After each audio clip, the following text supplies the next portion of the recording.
They look at her sitting alone and they whisper like it's a tragedy. They see her walking without a circle and they label her lonely. They see the empty seats around her and think it means she has no value. But what they don't understand is this solitude ain't weakness, it's training.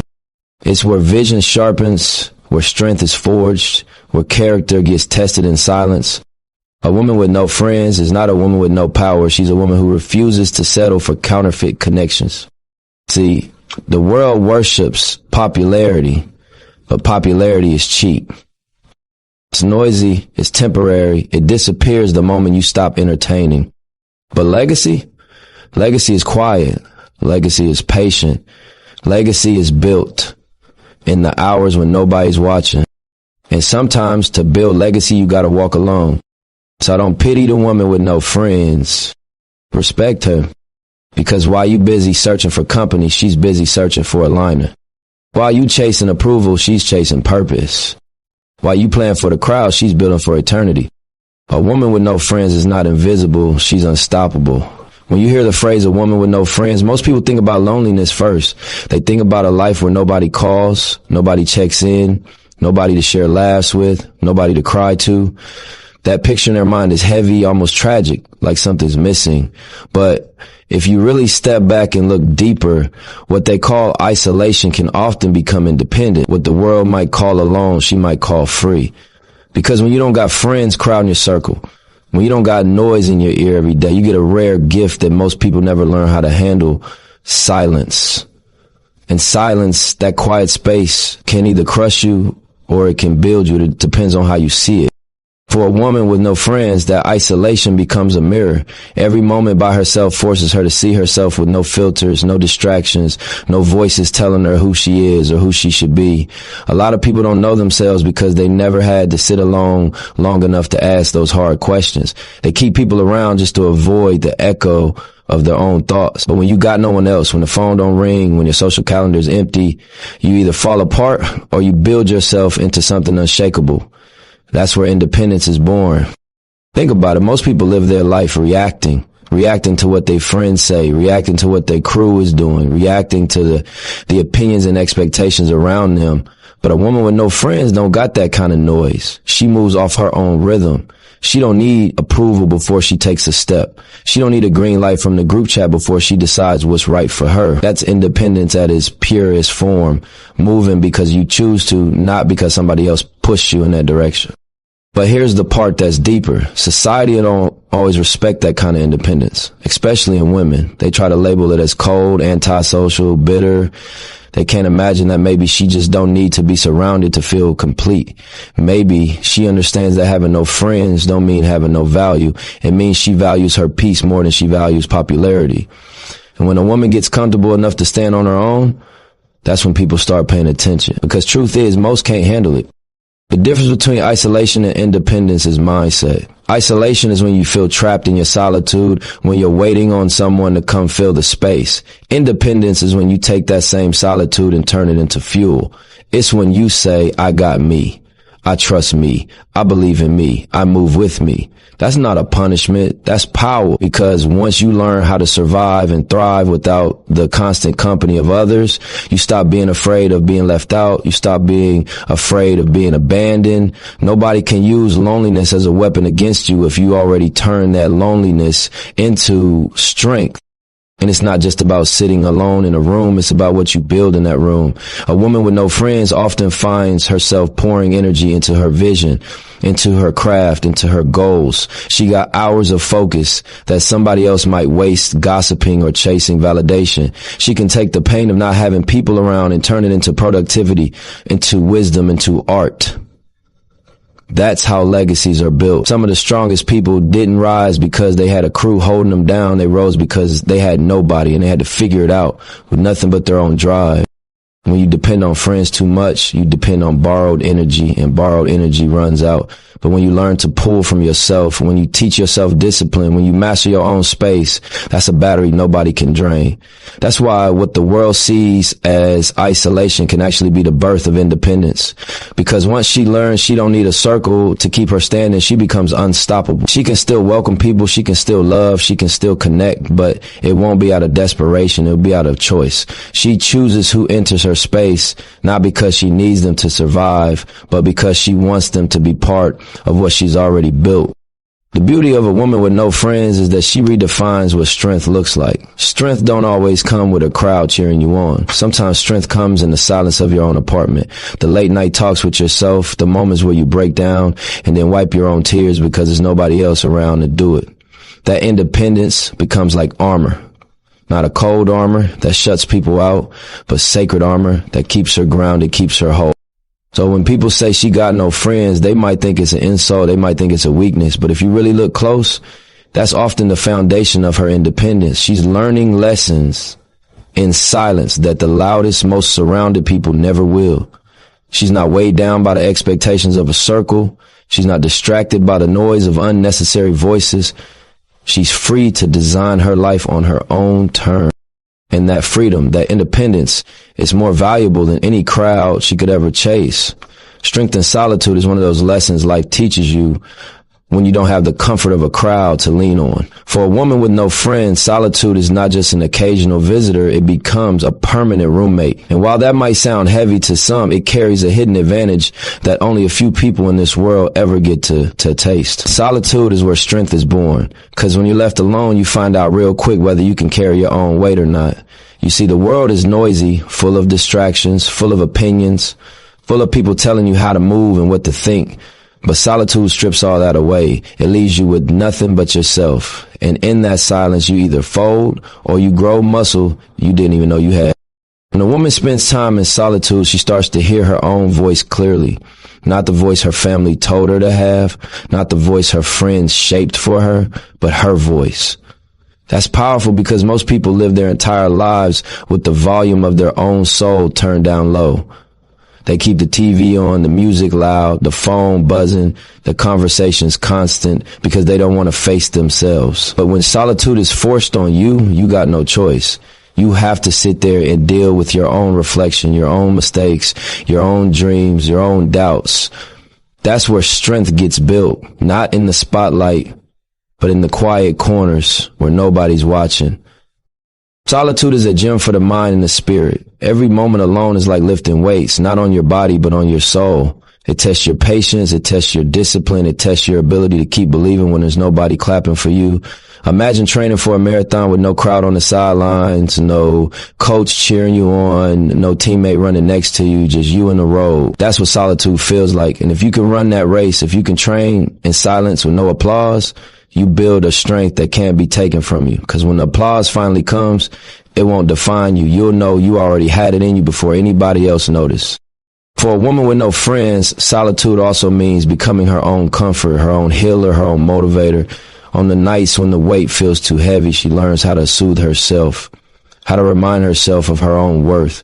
That's not weakness, that's resilience. Anybody can feel strong when they have a support system, when they got a group hyping them up. But real strength is when you can look in the mirror with no makeup, no filters, no validation, and still tell yourself, I'm enough. I'm built for this. That kind of self-talk is forged in solitude when nobody else is there to tell you those words.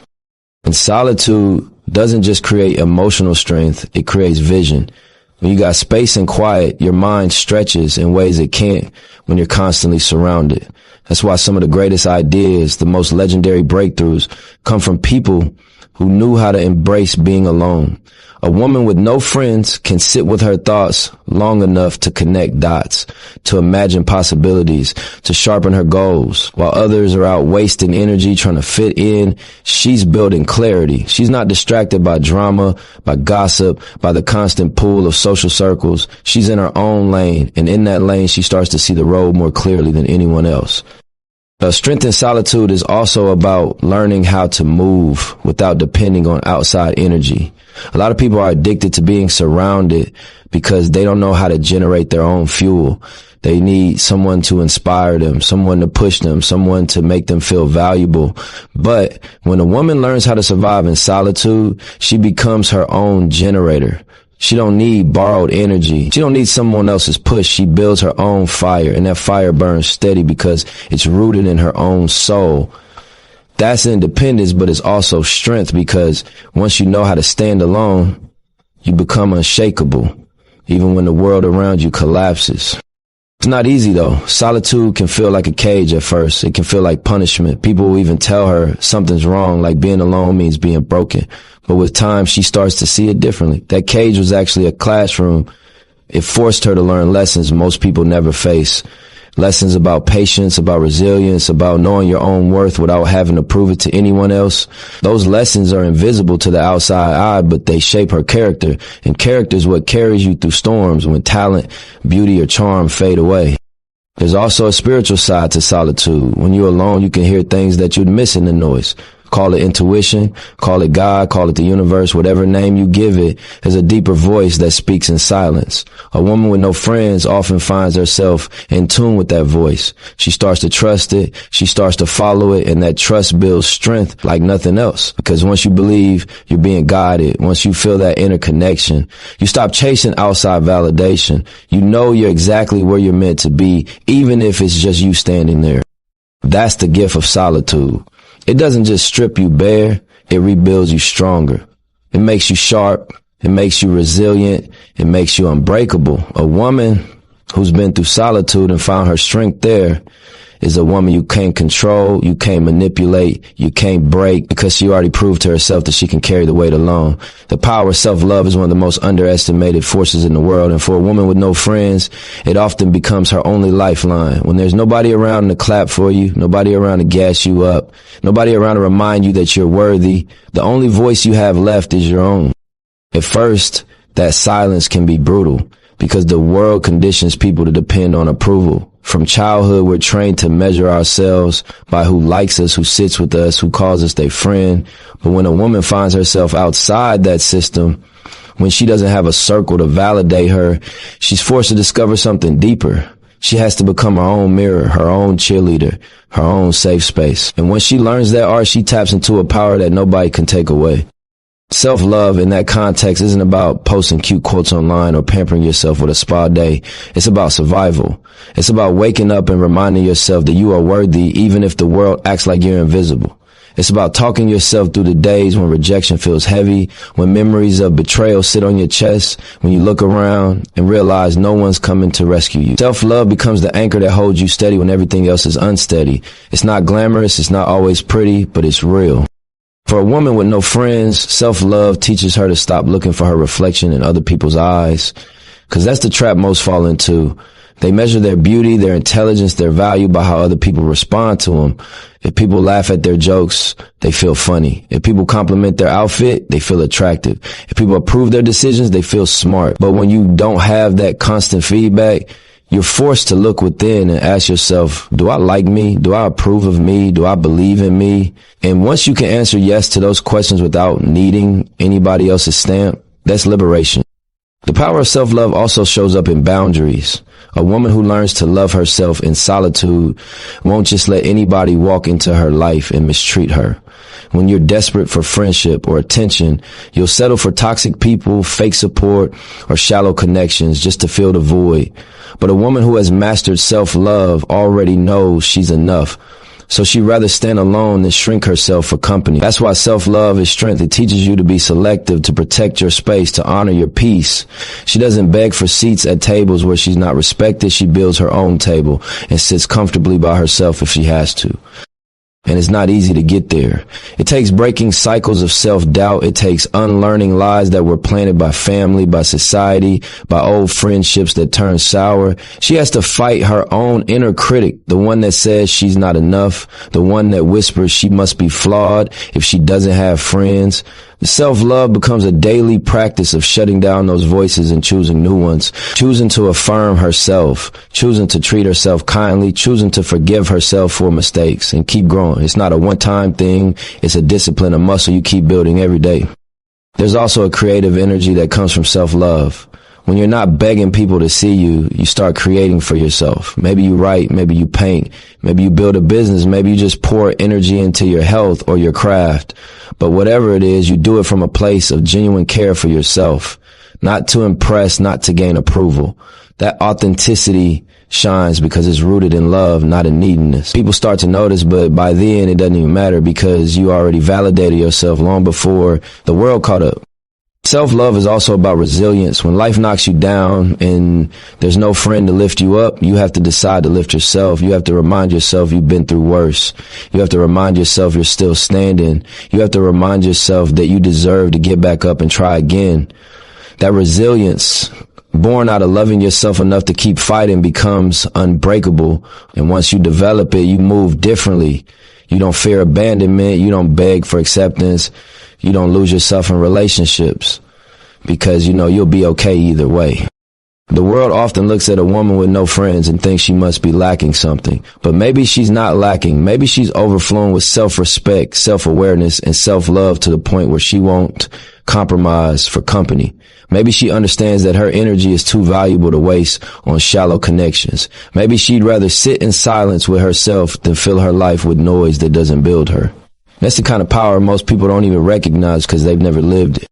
The real beauty of self-love is that once a woman learns it, she can give love without losing herself. She can enter friendships, relationships, partnerships from a place of fullness, not emptiness. She doesn't cling, she doesn't beg, she doesn't settle because she already loves herself enough to walk away if it costs her peace. That's when love becomes healthy. That's when connection becomes real. Because it's not rooted in desperation, it's rooted in choice. So the power of self-love is more than just a feel-good slogan. For a woman with no friends, it's the foundation that keeps her steady. It's the reason she can wake up every day and still stand tall even when the room is empty. It's the reason she can build without applause, dream without validation, and live without fear of abandonment. And that kind of power, once unlocked, makes her unstoppable. Trust and betrayal are some of the deepest lessons a woman with no friends has to carry because most of the time, she'd end up friendless by accident. People don't just wake up and decide they don't need anybody. More often than not, the story behind her solitude is written in chapters of betrayal. Chapters where trust was given freely and then mishandled. Chapters where loyalty wasn't returned. Chapters where she learned the hard way that not every smile is sincere and not every hand extended is meant to hold you up. Sometimes it's meant to pull you down. And once you've been through that enough times, once you've seen the mask slip off people you thought would never hurt you, it becomes easier to choose silence, easier to choose distance, easier to protect your heart by keeping your circle empty. Always, trust is fragile, and when it's broken, it doesn't just disappear, it leaves scars. A woman with no friends often carries those scars in silence. She remembers the conversations she thought were safe but ended up in the mouths of strangers. She remembers the time she leaned on someone and they weren't there. The time she celebrated others only to be forgotten when it was her turn. Each betrayal doesn't just hurt in the moment. It reshapes how she sees people, how she sees herself, how she moves through the world. And after enough letdowns, she starts to realize that maybe having no friends is safer than having the wrong ones. The pain of betrayal runs deep because trust is sacred. To trust someone is to give them access to the most vulnerable parts of you, to open the door to your insecurities, your dreams, your fears, your raw truth. When someone betrays that, they don't just betray your trust, they betray your faith in humanity. It makes you question your judgment. It makes you second guess your instincts. It makes you wonder if you can ever truly know someone. That's why betrayal is one of the hardest things to recover from. It doesn't just break the bond between you and another person. It shakes the foundation you stand on.